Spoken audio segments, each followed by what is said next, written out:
Nous avons vécu dans le domaine de l'ophtalmologie et plus particulièrement pour ce qui concerne les maladies de la rétine, non seulement une évolution, mais une véritable révolution, qu'il s'agisse du diagnostic,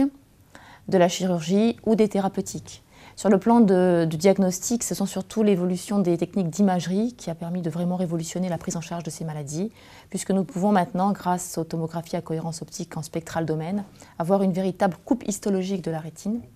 avec une extrêmement bonne définition, avec un examen qui est réalisé de façon tout à fait simple, sans contact, en quelques minutes, et qui peut être réalisé de façon successive et répétée, permettant non seulement de mieux faire les diagnostics, de mieux comprendre les mécanismes, mais également d'assurer le suivi et le besoin de thérapie au cours du suivi des patients. Sur le plan chirurgical, la révolution aussi a été considérable puisque les techniques se sont améliorées et que nous sommes passés de techniques chirurgicales complexes avec des chirurgies qui nécessitaient des hospitalisations qui étaient longues et incertaines à des chirurgies qui sont réalisées en ambulatoire, sans suture et qui non seulement améliorent la prise en charge chirurgicale, mais également facilitent considérablement la prise en charge en général puisque les patients peuvent ressortir immédiatement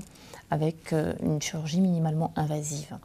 Enfin, sur le plan thérapeutique, ces évolutions ou cette révolution fait suite à une véritable amélioration de la compréhension des mécanismes des maladies, la mise en évidence de certains facteurs responsables de maladies et le développement de molécules qui viennent les inhiber très spécifiquement